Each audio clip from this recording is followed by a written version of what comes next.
Bonjour. Plusieurs personnes m'ont demandé de faire une vidéo qui résume les différentes formations que j'offre. Alors voici. En premier lieu, je pourrais vous parler du tarot psychique. Donc non, ça n'a rien à voir avec le tarot régulier ou avec le tarot de divination.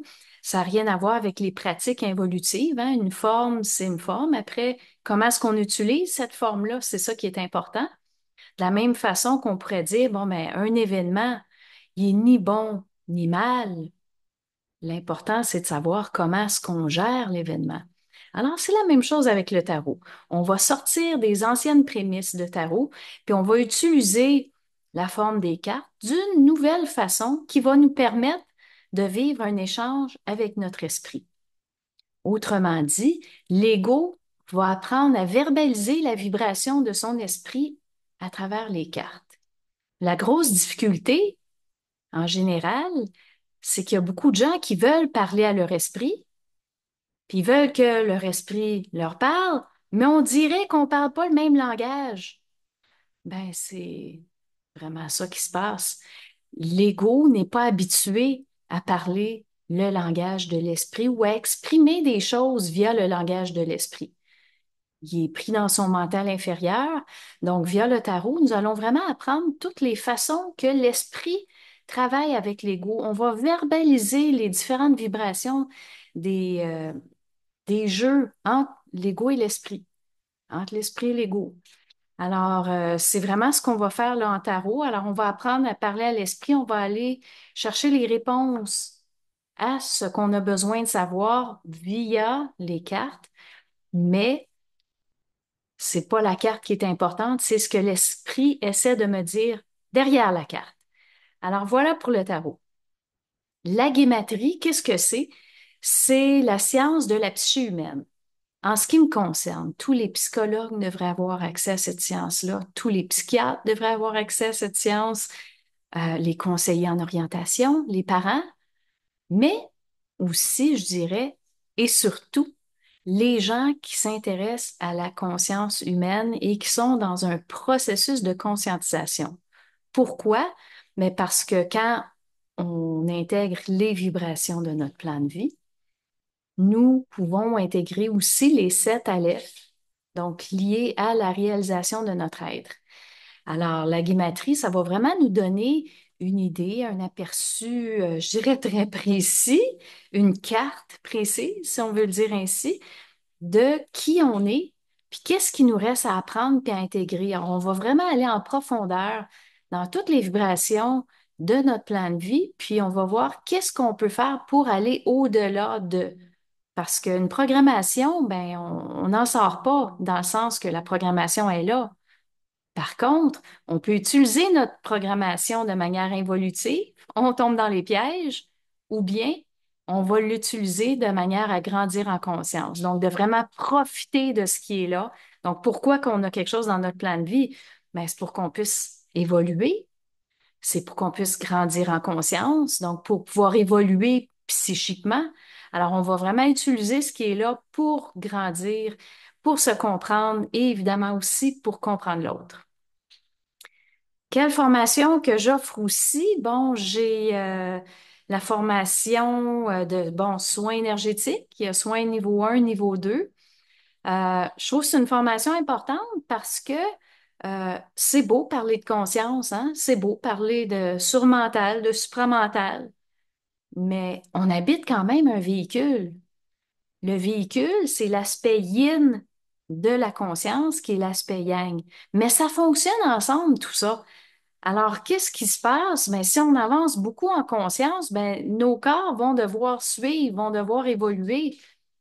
Puis, qu'est-ce qui peut se produire? Ben, pendant le cheminement de conscience, par exemple, bon, mais le corps veut débloquer, mais il est pris avec plein de mémoriels. C'est bloqué partout pour toutes sortes de raisons. Puis l'ego, ben, il faut qu'il apprenne à s'occuper de son corps de la même façon qu'il s'occupe de sa psyché. Sinon, ben, il y a un cul-de-sac qui attend l'ego.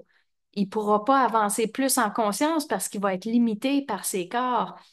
Son esprit va dire, ben, j'envoie pas plus de lumière parce que je vais le faire sauter. Les fusibles vont sauter, le système nerveux pourra plus en prendre. Donc, on comprend qu'il y a vraiment une dynamique importante entre la conscience et, oui, le corps physique, mais les corps subtils aussi. Alors, on va explorer tout ce domaine-là dans soin 1. Soin 2, on va encore plus loin. On aborde la transe, les lignes de temps, les soins à l'esprit. Donc, ceux qui aiment beaucoup les soins, ben, on va être capable de manœuvrer davantage. Euh, je trouve que soin 2 va beaucoup chercher la notion d'esprit, va beaucoup chercher la notion des plans subtils, parce qu'il ne faut pas oublier que l'esprit habite le plan surmental, puis c'est les professionnels des lignes de temps en surmental, c'est les professionnels de toutes sortes de choses, puis si l'ego est capable de toucher à ces notions-là, donc à ce que son esprit sait sur le plan surmental, mais ça va nous aider beaucoup à avancer. Alors voilà pour les soins. Ensuite, la communication. Bien, inutile de vous dire hein, que les gens en général ont beaucoup de difficultés à communiquer. Pourquoi? Bien, ils ne se connaissent pas. Ils ont de la difficulté à identifier leurs besoins. Ils ont de la difficulté à verbaliser ce qu'ils veulent dire. Ils manquent de définition dans leurs paroles. Donc, dans la formation de communication, on va aller vraiment creuser pour apprendre à se connaître, apprendre à connaître l'autre, savoir, OK, ben c'est quoi une émotion? C'est quoi de l'émotivité? Puis on va donner plein d'exemples pour être capable de savoir, bon, mais ce que je vis, est-ce que c'est de la diffraction ou non? Parce qu'il y a beaucoup de gens qui hésitent, qui ne sont pas certains. Ah, moi, ben, je propose des listes complètes d'états d'être qui vont pouvoir dire, OK, mais si tu es ici, voilà ce qui se passe. Si tu es là, voilà ce qui se passe. Donc, c'est pas juste une formation où est-ce qu'on va apprendre à communiquer, mais où est-ce qu'on va apprendre à se connaître pour mieux communiquer. Parce que si on n'est pas défini, ben après ça, comment vous voulez vous définir face à l'autre? C'est un peu compliqué. Puis ensuite, ben, il y a toutes les entités qui rentrent dans le processus de communication. Donc, ça, on en parle aussi pour réussir à ce qu'on puisse se parler d'ego à ego et non pas d'une entité à une autre via les égos. Alors, voilà pour la com. Ensuite, il y a mon séminaire sur l'amour, la sexualité et la Kundalini. Donc, évidemment, si on veut parler de sexualité, si on veut parler de Kundalini, bien évidemment, parler d'amour, ça va de soi, là. C'est la porte d'entrée. Alors, on va parler de l'amour involutif, on va parler de l'amour évolutif, de l'amour réel. Puis après ça, on va voir comment est-ce qu'on peut intégrer ces notions-là à l'intérieur d'une pratique pratico-pratique de la sexualité. Alors, on va réaliser que l'homme ne se connaît pas tellement bien au niveau de sa sexualité, malgré ce qu'il pourrait dire. La femme ne se connaît pas très bien non plus, malgré ce qu'on pourrait dire. Puis on réalise aussi que l'homme et la femme sont vraiment de bonne foi, mais n'ont pas les outils, ne sont pas outillés pour réellement se rencontrer. Puis quand on veut faire mieux, ben on cherche du côté de la pornographie, on cherche du côté du tantrisme, on cherche de toutes sortes de côtés, du taoïsme, puis les réponses n'y sont pas.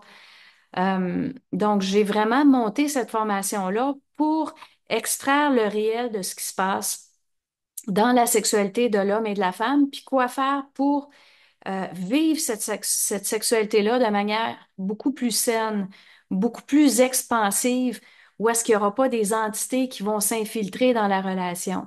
Parce qu'on se comprend, la sexualité, il y a un aspect extrêmement animalisé qui s'est infiltré là, puis il y a vraiment du ménage à faire. On va en profiter pour parler de Kundalini parce qu'évidemment, ben, la Kundalini va de plus en plus faire partie de cette sexualité-là au fur et à mesure que les gens vont vivre cet éveil-là à l'intérieur de leur corps physique et subtil. C'est loin d'être une majorité de la population qui ont une Kundalini active, mais ça va se produire de plus en plus au fur et à mesure que la psyché va avancer. Je le disais plutôt, hein, le corps doit suivre, mais tôt ou tard, la Kundalini va faire partie de l'expérience de l'ego dans la matière, dans ses corps subtils. Mais c'est drôlement important de savoir qu'est-ce que c'est cette respiration-là de feu. On connaît la respiration de l'air, mais la respiration du feu, on la maîtrise pas. Il y a beaucoup de tabous, il y a beaucoup de choses qui sont mal expliquées sur Internet. Je considère qu'on est à peu près 95% de désinformation quand on parle de Kundalini. Alors, on va vraiment en parler, voir qu'est-ce que c'est. Puis c'est pas seulement lié à la sexualité, c'est vraiment quelque chose d'assez global. Il y a des versants au niveau de la santé qu'on va explorer. Donc, tous les angles de la Kundalini, on va les aborder. Alors, il y a cette formation-là. Qu'est-ce qu'il y a d'autre? J'ai des journées intensives de temps en temps qui portent sur différents sujets. Donc ça, c'est des belles formations pour aller explorer certains sujets, pour aller poser des questions, pour vivre la vibration de la conscience là, pendant plusieurs heures là, en groupe. Il y a aussi mes visioconférences mensuelles où est-ce que je reçois vos questions. Alors, on est un petit groupe, puis je parle à tout le monde. Donc, on prend un moment pour chaque personne pour que les questions les plus importantes soient répondues. Puis ensuite, ben, je mets les enregistrements en ligne. Alors, je les vends pour pouvoir faire profiter à tout le monde de des questions et des réponses. Alors, on couvre toutes sortes de sujets. Alors, s'il y a des sujets que vous constatez que j'ai pas parlé dans le passé, ben, je vous invite à venir poser vos questions. Alors, j'ai pas besoin de connaître les questions à l'avance. Alors, vous arrivez, vous me posez vos questions, je vous réponds avec grand plaisir. Puis, j'aime beaucoup vos questions parce que ça nous permet d'aller toujours plus loin, plus loin, plus loin à l'intérieur des sujets. Parce que oui, des fois, il peut y avoir des questions qui reviennent. Il y a des choses que je peux parler d'une façon un peu différente, mais c'est un sujet similaire. Donc, mon objectif, c'est d'essayer d'aller toujours plus loin pour répondre aux besoins du moment parce que les besoins des gens ne sont pas les mêmes que l'année passée, qu'il y a 5 ans, qu'il y a 10 ans, qu'il y a 20 ans. Alors, c'est pour ça qu'on ne peut pas répéter ce qui a été dit il y a 20 ans. Ben, il va falloir le parler différemment aujourd'hui. Puis tous les sujets, il faut les parler différemment à chaque fois pour aller plus loin. Alors, c'est vraiment mon objectif avec mes visioconférences de pouvoir aller plus loin dans les sujets pour vous permettre d'avancer de plus en plus. Est-ce qu'il y a autre chose? Il me semble que j'ai fait le tour de ce qui est annoncé présentement. En 2025, ce que je pourrais ajouter, c'est que à mon offre de service, mais je vais ajouter des séjours d'intégration. Alors, je vais vraiment permettre à plusieurs personnes de se rencontrer au Québec. Alors, bienvenue aux Québécois, mais à toutes les personnes qui auraient envie de se déplacer et de vivre ces séjours-là. Donc, on va être en très, très, très petit groupe. Puis, je vais vous garder pendant une bonne semaine. Pour l'instant, j'envisage 9 jours. Alors, ça va être à déterminer de manière plus claire là, dans les prochaines semaines. Mais l'objectif de ces séjours-là, en fait, ça va être d'intégrer les notions qu'on a apprises dans les formations. Donc, évidemment, je demande qu'on ait déjà suivi plusieurs formations avant de participer. J'aimerais privilégier les gens qui s'intéressent à la conscience supramentale depuis longtemps, non pas ceux qui débutent. Pas que ça serait pas intéressant, mais j'ai l'impression que ces séjours-là profiteraient le plus à des gens qui baignent dans le milieu depuis un certain temps puis qui ont envie de vivre l'expérience d'un groupe qui vivent cette conscience-là dans le quotidien, via des événements, via des activités qu'on va faire. Alors, nous allons vraiment dormir dans un lieu en pleine nature. Nous allons faire toutes sortes d'activités ensemble, donc qui peuvent être liées à la conscience ou non. Mais finalement, on va se rendre compte que tout est toujours lié à la conscience parce que c'est pas normal de dire, bon, mais moi, je fais de la conscience quand je parle de conscience, mais quand je veux faire de la randonnée pédestre, ben, je perds ma conscience. Mais ça marche pas. Donc, on va vraiment travailler à intégrer cette conscience-là dans le quotidien. Vous allez me voir manœuvrer, vous allez voir comment j'agis dans tel événement, tel événement. Je vais vous inviter à me poser beaucoup de questions. On va faire des soins énergétiques, on va approfondir les notions que vous voulez, que ce soit au tarot, en guématrie, en communication. Alors, c'est vraiment une opportunité de dire on met tout en pratique, puis on passe ce temps-là ensemble. Je suis là pour répondre à vos questions aussi. Alors, si vous avez envie de faire une question de questions-réponses sur le bord d'un feu le soir, ben, ça sera ça. Puis, ce séjour-là, j'ai envie qu'on le construise ensemble avec chacun des petits groupes. Alors, nous allons décider ensemble ce que nous voulons faire, ce que nous voulons travailler en fonction de vos besoins à vous. Alors, ça va être vraiment des séjours faits sur mesure avec vous pour répondre à vos besoins, pour qu'on puisse vraiment aller vers vos objectifs. Alors, ça s'en vient. Ça va être annoncé très bientôt pour 2025, 2026 et pour les années suivantes. Alors, je considère qu'on est rendu là de vraiment pouvoir se rencontrer et vivre des intégrations approfondies ensemble. Puis je considère que une journée, 2 journées, c'est extraordinaire, mais de pouvoir projeter, de passer plus d'une semaine ensemble dans cette vibration-là, je ressens que ça va pouvoir vraiment donner un envol aux personnes, de dire, OK, je reste dans cette conscience-là tous les jours. J'arrête de perdre pied. Alors, c'est vraiment ça que je cherche à développer. Alors, voilà le résumé. Alors, au plaisir de vous voir à l'intérieur d'une de ces formations-là ou un des ateliers. Puis, sinon, dans un autre contexte, alors, on continue à avancer. Moi, je vais continuer à faire des vidéos sur YouTube. Je vais continuer à vous tenir au courant de ce qui se passe là, au fur et à mesure que j'ai des périodes qui se libèrent parce que, comme vous devez le savoir, à ce moment-ci, je suis encore en rénovation chez moi, mais ça avance vraiment bien. Je suis rendue à la peinture. La plupart des gros travaux sont terminés. Il reste certains petits travaux.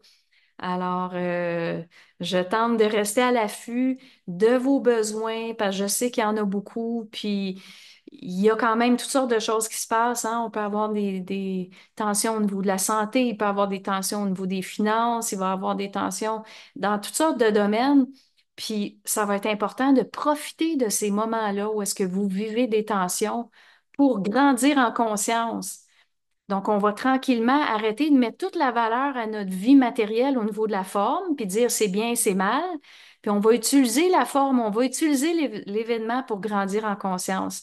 Donc, on va apprendre à travailler davantage avec notre esprit pour arrêter de se faire piéger par la polarité et donc, conséquemment, par la diffraction. Alors, sur ce, je vous souhaite une belle semaine, une belle fin de semaine et à la prochaine. Salut!